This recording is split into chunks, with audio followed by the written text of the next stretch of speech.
संविधान का अभी तक हम लोगों ने जो पढ़ा कि संविधान क्या होता है, संविधान सभा का गठन कैसे हुआ, संविधान की विशेषताएं क्या हैं, ठीक है, और संविधान की प्रस्तावना पढ़ लिया। ये शुरुआती के टॉपिक थे जो हमने आपको पढ़ा लिए। अब हमारा जो टॉपिक अब से शुरू हो रहा है आपका, वो है संघ और इसका राज्य क्षेत्र, यूनियन एंड इट्स टेरिटरी। तो पहला प्रश्न यहाँ बन जाता है बच्चों कि यह किस भाग, इसका भाग देख ले, भाग 1 क्लियर। अनुच्छेद आर्टिकल मैंने लिख दिया 1 से लेकर के 4, याद रहेगा, अनुच्छेद 1 से लेकर के 4 तक, ये आपको याद रखने की जरूरत है। संघ एवं इसका राज्य क्षेत्र पहला है भाग 1 और अनुच्छेद 1 से लेकर के 4 तक। अब शुरू करते हैं इसमें। पहला अनुच्छेद 1, मैं ए लिख देता हूं, अनुच्छेद 1 क्या कहता है? अनुच्छेद 1 कहता है भारत जो कि इंडिया है,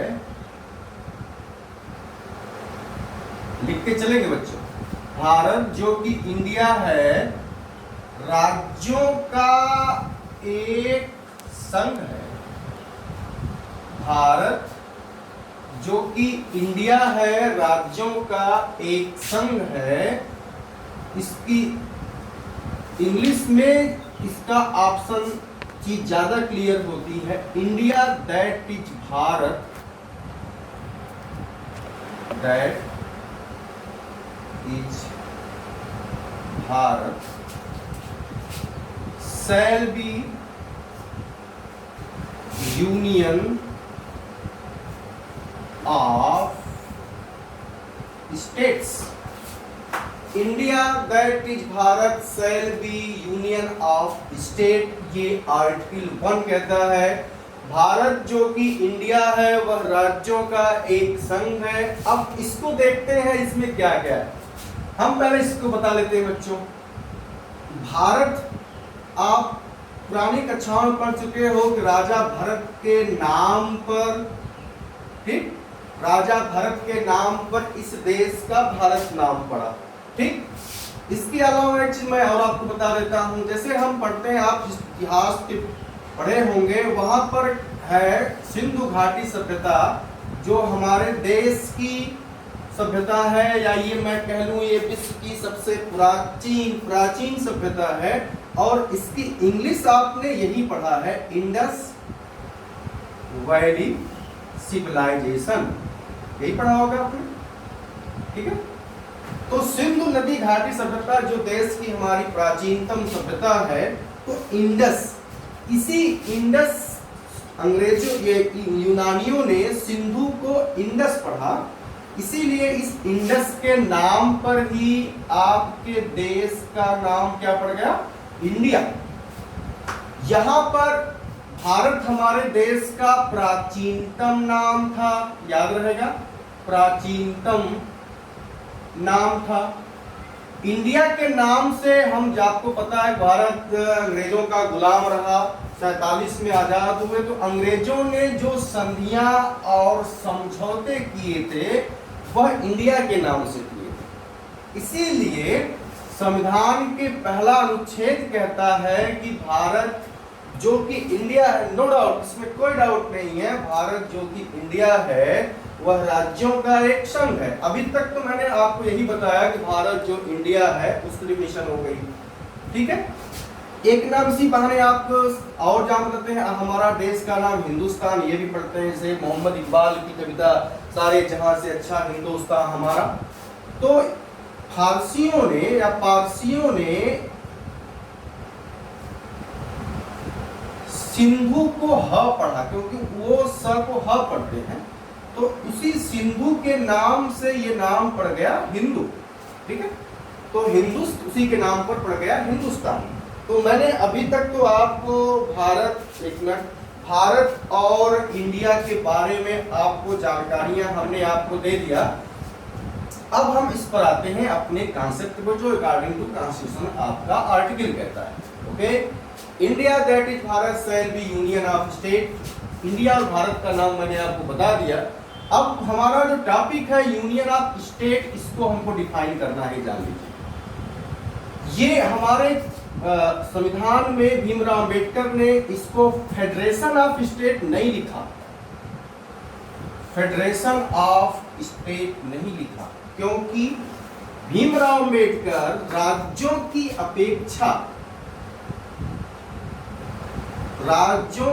अपेक्षा संघ को सशक्त बनाना चाहते थे। क्योंकि भीमराव अंबेडकर राज्यों की अपेक्षा संघ को सख्त बनाना चाहते थे, इसीलिए हमारा जो संघ है, जो हमारा देश का जो संघ है, वह हमने कनाडा देश के संविधान का अनुसरण किया है, मतलब सशक्त केंद्र के अधीन राज्य। क्या मैंने बोला?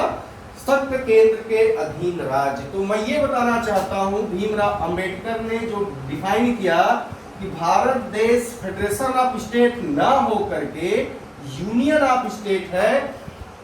इसका यूनियन ऑफ स्टेट का मतलब क्या है बच्चों, नोट कर लेंगे। नंबर एक, इसकी विशेषता क्या है? इसकी विशेषता ये है कि जो राज्य हैं, नोट कर लेंगे इसको, राज्य, ये यूनियन ऑफ स्टेट का मतलब ये है कि राज्य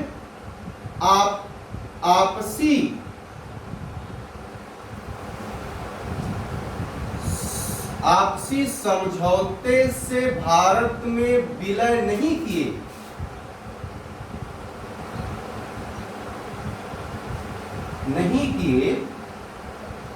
मतलब कहने का मतलब इनका जो विलय हुआ किसी संधि के आधार पर नहीं हुआ है। और नंबर दो बात है कि राज्यों को संघ से अलग होने का अधिकार नहीं है। राज्यों को संघ से अलग होने का अधिकार नहीं है। इसीलिए भारत को, बच्चों नोट कर लेंगे ये सब चीजें, इसीलिए भारत को विनाशी राज्यों का, मोस्ट इंपॉर्टेंट, भारतीय संघ को विनाशी राज्यों का अविनाशी संघ कहा जाता है। विनाशी राज्यों का अविनाशी संघ कहा जाता है। ठीक है। और इसमें एक लाइन मोस्ट इंपॉर्टेंट आप कर लेंगे, और ये प्रश्न पूछा गया है बहुत बार, क्योंकि बच्चे ये संघ शब्द से उनको लगता है कि भारत के संविधान के अनुच्छेद 1 में उल्लेख हुआ है। एग्जाम में पूछ दिया था कि भारतीय संविधान में संघ शब्द का उल्लेख कहाँ हुआ है? भारतीय संविधान में संघ शब्द का उल्लेख कहाँ हुआ है? ऑप्शन दे देता है, प्रस्तावना में, संसद में, नंबर 3 राष्ट्रपति, और नंबर 4 कहीं भी नहीं। तो आपका उत्तर यही सही है कि भारतीय संविधान में संघ शब्द का उल्लेख कहीं नहीं हुआ है। एकदम इसको बॉक्स में कर लेंगे, भारतीय संविधान में संघ शब्द का उल्लेख नहीं हुआ है। आप ये साफ कह सकते हो कि सर आप तो यहाँ संघ बता रहे हो। नहीं बच्चा, ये यहाँ पर हकीकत ये है कि हमारा भारत देश फेडरेशन ऑफ स्टेट नहीं है, यूनियन ऑफ स्टेट है। यूनियन ऑफ स्टेट का मतलब ये है कि राज्यों का जो विलय हुआ है, जो राज्यों का भारत में विलय हुआ है, वह किसी संधि के आधार पर नहीं हुआ है। एकदम याद रखें, जो भारत का विलय हुआ है वह किसी संधि के आधार पर नहीं हुआ है। इसीलिए एग्जाम के लिए आप मोस्ट इंपॉर्टेंट रख लेंगे कि भारतीय संविधान में संघ शब्द का उल्लेख कहीं नहीं हुआ है। तो क्लियर बात, फिर से याद कर लीजिए, मेरे साथ आप लिखते चलिए और याद करते चलिए। बोलिए, आर्टिकल 1 क्या कहता है कि भारत जो कि इंडिया है वो राज्यों का एक संघ है। India that is Bharat shall be union of state. अर्थात राज्यों को भारत से विलय कर, राज्यों को का विलय जो है किसी संघ के आधार पर नहीं हुआ है, न ही राज्यों को संघ से अलग होने का अधिकार है। इसीलिए भारतीय संघ को कहा जाता है यह विनाशी राज्यों का अविनाशी संघ है। याद रहेगा आर्टिकल 1 क्या कहता है, भारत जो कि इंडिया वह राज्यों का एक संघ होगा। आप हमें लगता है कि नोट कर लिए होंगे। अब मैं आर्टिकल 2 पर चलता हूं, आप इसको लिख चुके होंगे और याद कर चुके होंगे। खुदी को कर बुलंद इतना हर तदबीर के पहले खुदा भी अपने बंदों से पूछे बोल तेरी रजा क्या है। हमेशा अपने आप को बच्चों मजबूत रखो और मेहनत से कभी जी नहीं चुराओ, क्योंकि सफलता मिलने का सबसे बड़ा चांस यही है कि परिश्रम, परिश्रम के अलावा कुछ नहीं होता। इसलिए पढ़ाई के साथ पढ़ाई को अपनी दोस्त बनाओ। आगे चलते हैं। आर्टिकल 1 हमने पढ़ लिया। अब अनुच्छेद 2 क्या कहता है बच्चों? अनुच्छेद 2 कहता है कि संसद के पास, लिखते चलेंगे, संसद के पास अधिकार है, संसद के पास अधिकार है। नंबर 1 क्या अधिकार है? नंबर 1 2 या 2 से अधिक राज्यों को, लिखते चलेंगे बच्चों, 2 या 2 से अधिक राज्यों को मिला सकता है। ठीक। दूसरा 2 या 2 से अधिक राज्यों को मिला सकता है। नंबर अगला, किसी बड़े राज्य को 2 राज्यों में विभाजित कर सकता है। लिखते चलेंगे। और नंबर 3 बच्चों, किसी राज्य के नाम में परिवर्तन कर सकता है। किसी राज्य के नाम में परिवर्तन कर सकता है। संसद के पास यह अधिकार है कि वह 2 या 2 से अधिक राज्यों के नामों, 2 या 2 से अधिक राज्यों को मिलाकर एक राज्य बना सकता है, या बच्चों बड़े राज्य को 2 राज्यों में विभाजित कर सकता है, या किसी बड़े राज्य के नाम में, किसी भी राज्य के नाम में परिवर्तन कर सकता है। ठीक है, तो ये संसद के पास ये अधिकार है। जैसे मैं इसके बहाने एक उदाहरण आपको दे देता हूं कि जैसे आजादी के पहले यूपी और आजादी के बाद भी यूपी, तो इस यूपी और यूपी में क्या अंतर? जब आजादी के पहले इसका नाम यूनाइटेड प्रोविंस, PROVIENCE, और इसको तब कहते थे संयुक्त प्रांत। अब इसका नाम क्या हो गया? उत्तर प्रदेश। ठीक, कहने का मतलब कि पहला राज्य जिसका नाम में परिवर्तन हुआ वह कौन था? उत्तर प्रदेश। याद हो जाएगा। तो मैंने याद करते चले हमारे साथ, अनुच्छेद हमारे साथ लिखते चलेंगे बेटा, तो आपको मैं गारंटी देता हूं संविधान के सारे अनुच्छेद याद करा दूंगा। किसी ट्रिक की, किसी क्या बोलते हैं गाइड की आवश्यकता नहीं होगी।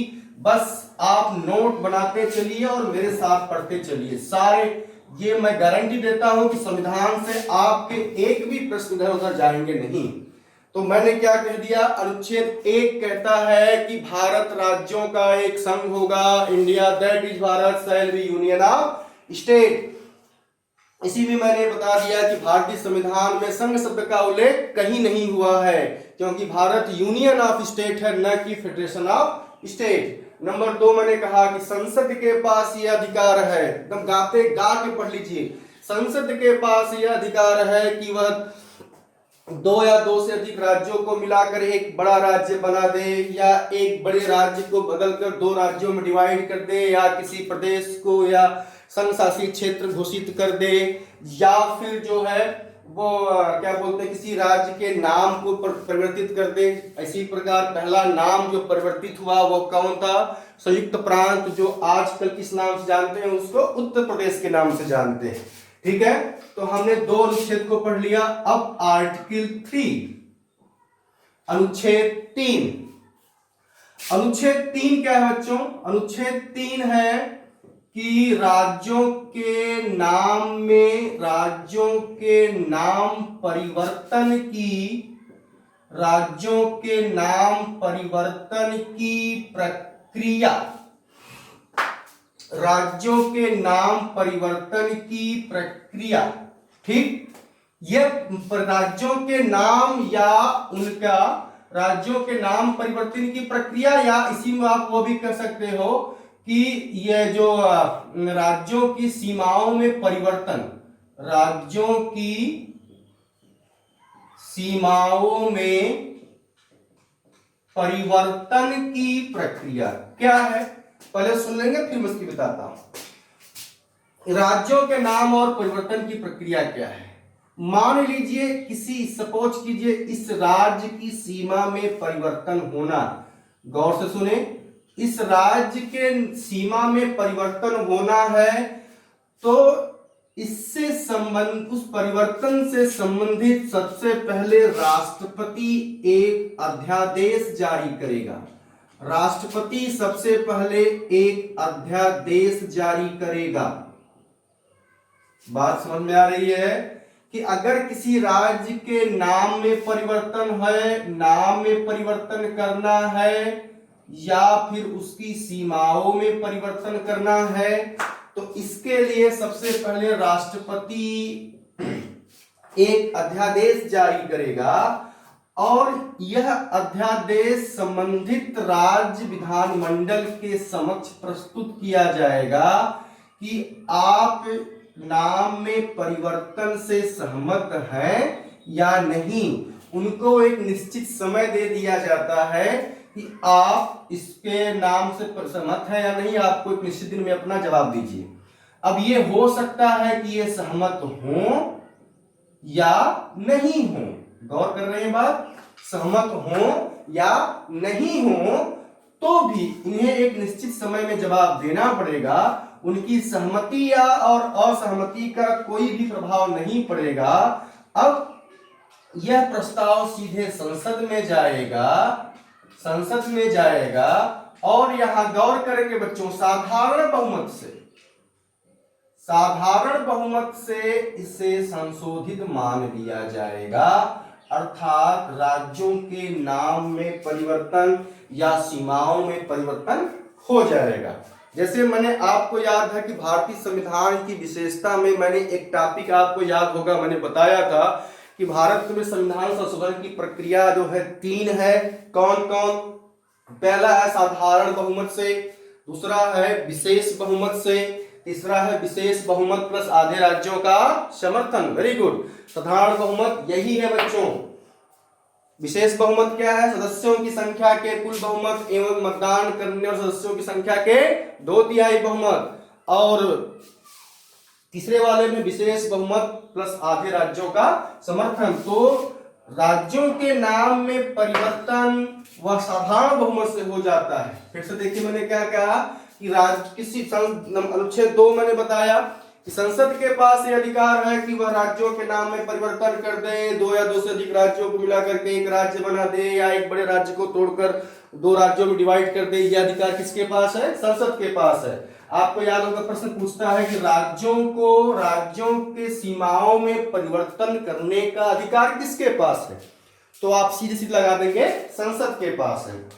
वो प्रक्रिया क्या है? किसी भी राज्य के नाम और उसकी सीमाओं में परिवर्तन करना हुआ तो उससे संबंधित प्रक्रिया पहले राष्ट्रपति संबंधित अध्यादेश जारी करता है। वह अध्यादेश वो राज्य विधानमंडल के सम्मुख प्रस्तुत किया जाता है।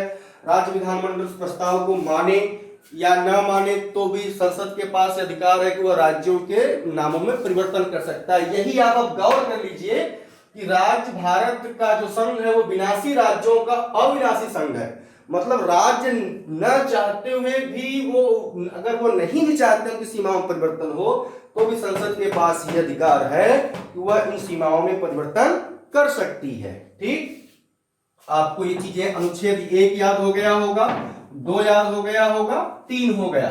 ठीक है, अनुच्छेद 4 पे चलते हैं बच्चों। अनुच्छेद 4 सिंपल कुछ नहीं है। अनुच्छेद 4 में है कि उपरोक्त अनुच्छेद के द्वारा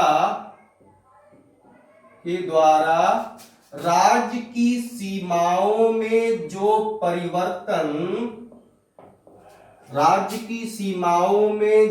परिवर्तन किया गया है उसे संविधान संशोधन नहीं माना जाएगा।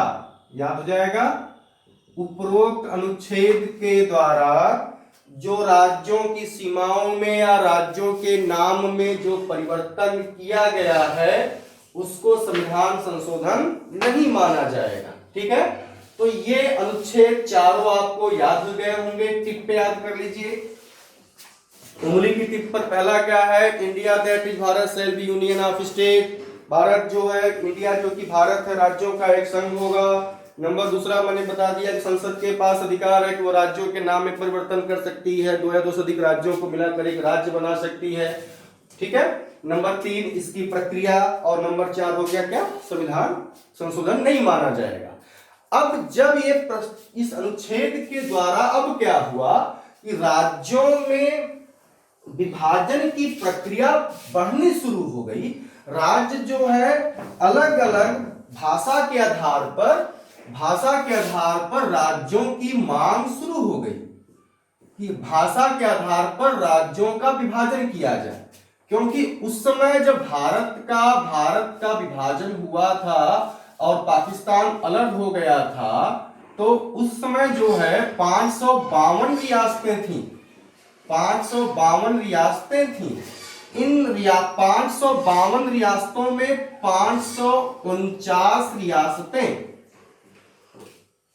549 रियासतों ने भारत में विलय कर लिया। इन 549 रियासतों ने भारत में विलय कर लिया। 3 रियासतों ने लफड़ा कर दिया, बवाल मचा दिया।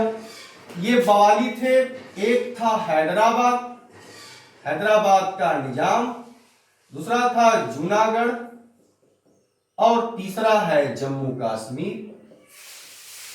ये तीनों मामले फंस गए।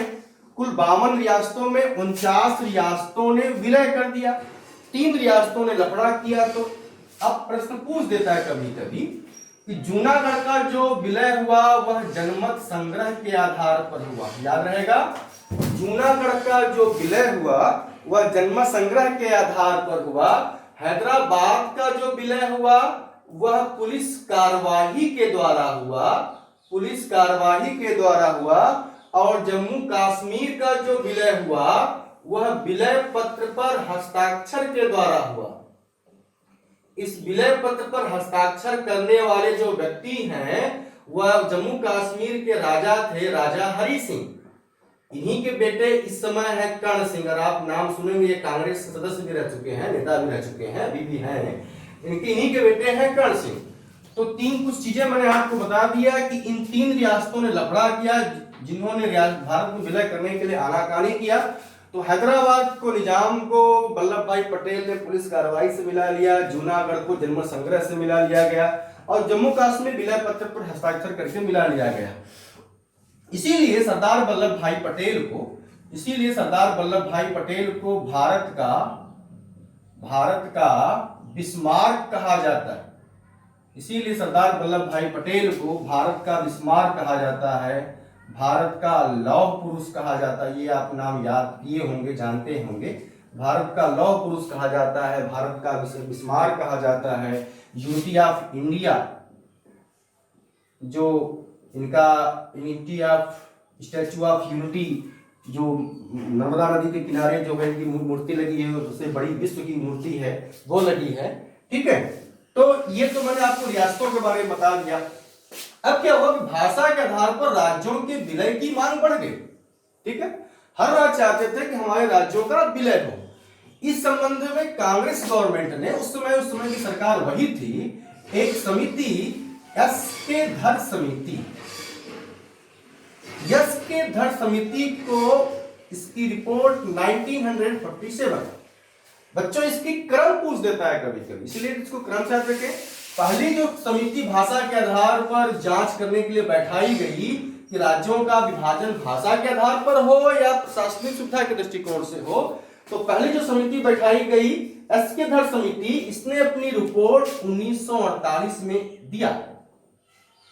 अपनी रिपोर्ट इसने 1948 में दिया और इसने यह प्रस्ताव रखा, गौर करिए बेटा, इसने यह प्रस्ताव रखा कि भारत में राज्यों का पुनर्गठन, गौर करें एकदम लिखते चलेंगे, भारत में राज्यों का पुनर्गठन जो है वह भाषा के आधार पर न करके, भाषा के आधार पर न करके प्रशासनिक दृष्टिकोण से किया जाए, भाषा के आधार पर न करके प्रशासनिक दृष्टिकोण से किया जाए। ठीक है, अर्थात इस समिति ने भाषा के आधार पर राज्यों के पुनर्गठन की मांग को अस्वीकार कर दिया और प्रशासनिक दृष्टिकोण से इसको मानने का प्रयास किया।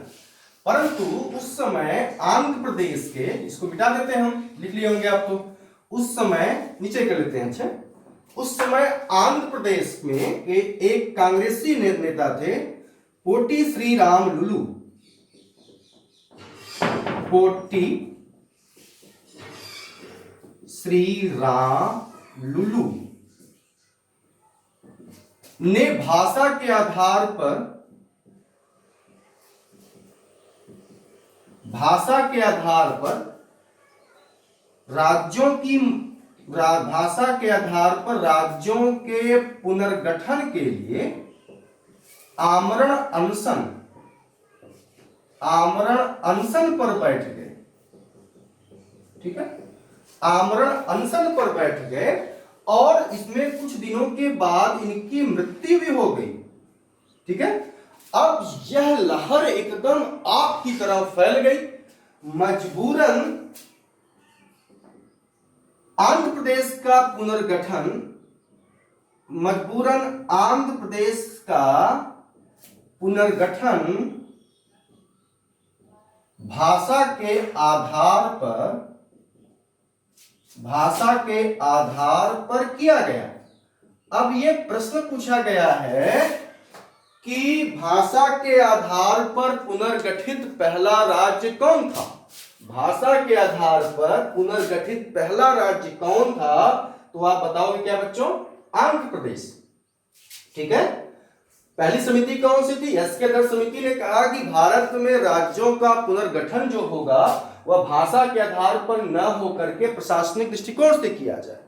ठीक है, लेकिन उसी समय कांग्रेसी नेता ने इसके खिलाफ आमरण अनशन कर दिया और इनकी मृत्यु भी हो गई। परिणाम ये हुआ कि ये भाषा के आधार पर राज्यों की मांग तीव्र हो गई और तो आंध्र प्रदेश का पुनर्गठन करना पड़ा।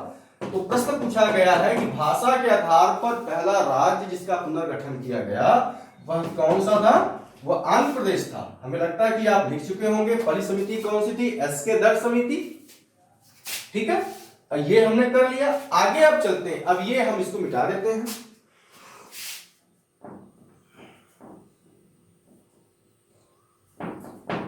एकदम कलम कापी आपके पास रफ हो, पहले रफ पर आप इसको जल्दी जल्दी लिखते चलिए, फिर इसको फेयर कर लीजिए। इसकी मेरी गारंटी है आपको कि संविधान से आपका एक भी प्रश्न नहीं छूटेगा।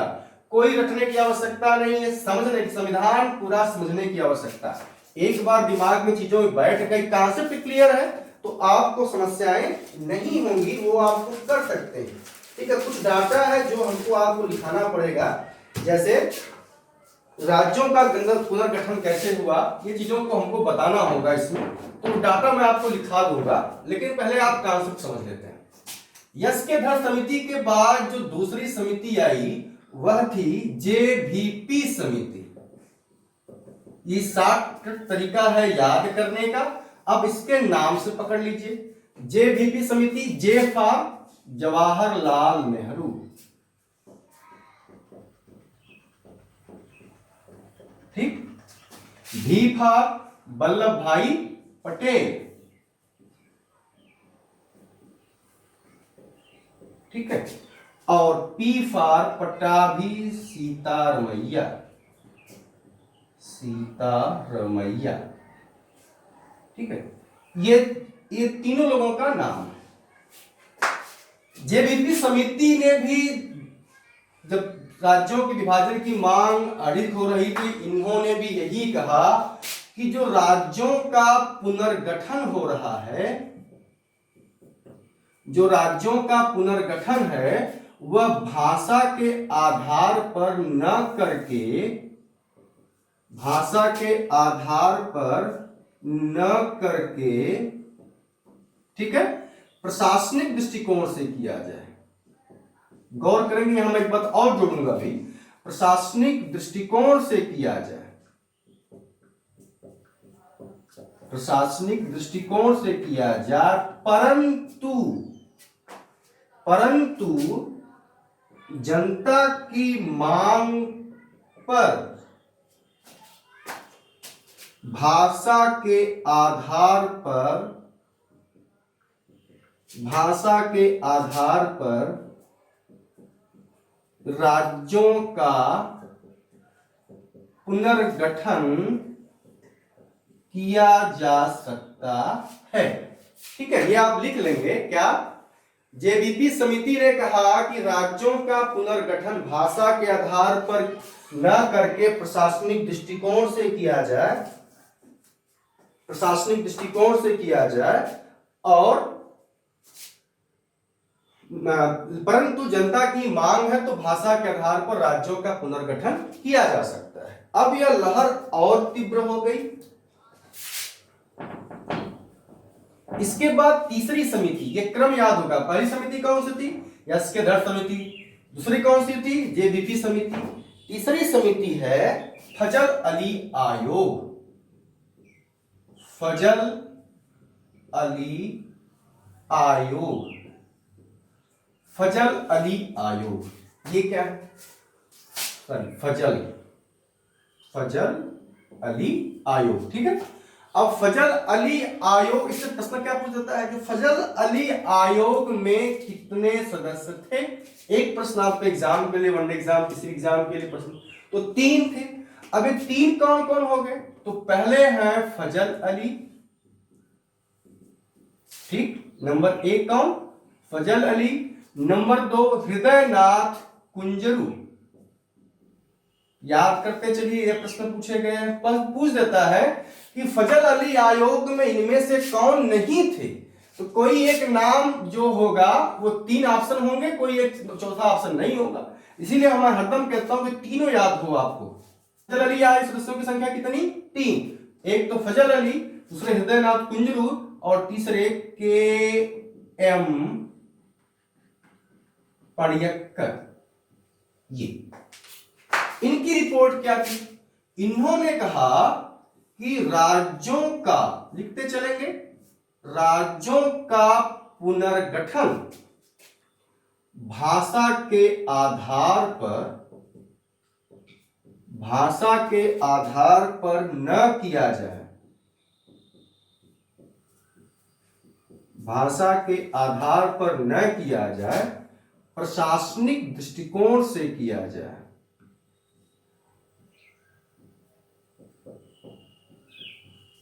प्रशासनिक दृष्टिकोण से किया जाए, और जो राज्यों के बीच की ए, बी, सी और डी की कैटेगरी है, जो राज्यों के बीच में ए, बी, सी, डी की कैटेगरी है, उसको समाप्त किया जाए। इस प्रकार इन्होंने 16 राज्य और 3 केंद्र शासित, ये प्रश्न पूछे गए हैं, इसको गोला में लिख लेंगे, 3 केंद्र शासित प्रदेश, 3 केंद्र शासित प्रदेशों का गठन की बात की गई। इस संबंध में 7वां संविधान संशोधन, संविधान संशोधन या इसी को कहते हैं राज्य पुनर्गठन अधिनियम, राज्य पुनर्गठन अधिनियम, ये हो गया आपका इस 1956, ये सन पूछा गया। इसने जब संविधान के द्वारा 7वां संविधान संशोधन के द्वारा संसद ने राज्य पुनर्गठन अधिनियम पारित किया, तो इसके द्वारा उस समय भारत में 14 राज्य और 14 राज्य और 6 केंद्र शासित प्रदेश बने। ठीक है, 14 राज्य और 6 केंद्र शासित प्रदेश बने। तो संघ राज्य क्षेत्र में मैंने आपको यहां तक बता दिया। वर्तमान समय में राज्यों का विभाजन शुरू हो गया, इसके द्वारा राज्यों का विभाजन शुरू हुआ। आज की स्थिति यह है कि 28 राज्य और 9 केंद्र शासित प्रदेश हो गए हैं। 7 थे, 2 और हो गए हैं, एक जम्मू कश्मीर और एक लद्दाख बढ़ गया है। तो अब ये राज्यों का जो विभाजन हुआ, ये 14 राज्य और 6 केंद्र शासित प्रदेश थे, बाद में धीरे धीरे विभाजन हुआ। तो यहां तक तो कॉन्सेप्चुअल चीज हो गई। अब यहां से थोड़ा सा आपको समझने का रटना मारने की जरूरत है, याद करने की जरूरत है। ये कुछ फैक्ट होंगे जो मैं आपको बता देता हूं।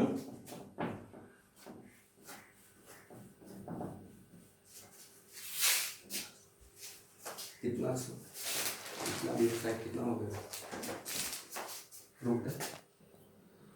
जब 7वां संविधान संशोधन, या इसको मैंने कह दिया राज्य पुनर्गठन अधिनियम 1956, यही है, राज्य पुनर्गठन अधिनियम 1956 हुआ। उसके द्वारा राज्य कितने बन गए? आपका हो गया 14 राज्य बन गए और 6 केंद्र शासित प्रदेश बने। ठीक है, केंद्र शासित प्रदेश बने।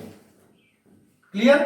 अब यहां पर क्या करना है कि इसके बाद स्थिति अब कितनी हो गई है? 28 राज्यों की। 29 थे, जम्मू कश्मीर भी था, लेकिन उसको हटा दिया गया। हमारे 5 अगस्त और 6 अगस्त को इसका प्रस्ताव आया और उसको राज्य से हटा करके यूटी बना दिया गया। अब हमको कल की जो हमारी क्लास होगी बच्चों, वो ध्यान देंगे, वो केवल फैक्चुअल है। उसमें केवल आपको डाटा मैं पहले लिख दूंगा, फिर उस पर आपको समझा दूंगा कि ये कब कब कैसे बना। इसके बाद जैसे महाराष्ट्र कैसे, बंबई से महाराष्ट्र, गुजरात कब बने, पंजाब से पंजाब और हरियाणा कब बने, गोवा कब बना। क्योंकि प्रश्न पूछा गया एक बार, बहुत इंटरेस्टिंग प्रश्न पूछ दिया था एग्जाम में कि भारत का वह कौन सा राज्य था, भारत का वह कौन सा राज्य था जो यूरोपीय कंपनियों से सबसे बाद में आजाद हुआ, सबसे बाद में आजाद हुआ, तो वह कौन था? गोवा। ठीक है, ये पूछा गया प्रश्न कब हुआ था। मैं वो कल की क्लास होगी, बड़ी मजेदार क्लास होगी।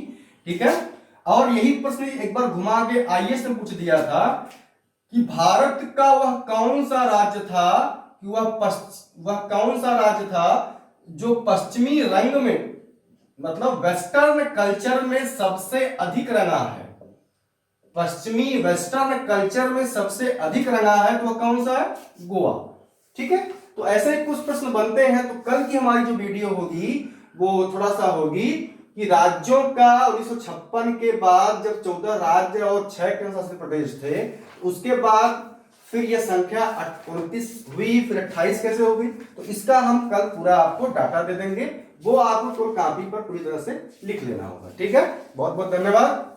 आप हमारी वीडियो देखें, कोई भी समस्या होती है आप कमेंट में लिखें, मैं आपके कमेंट्स को जरूर पढ़ूंगा और जो भी समस्या होगी उसका समाधान करने का प्रयास करूंगा।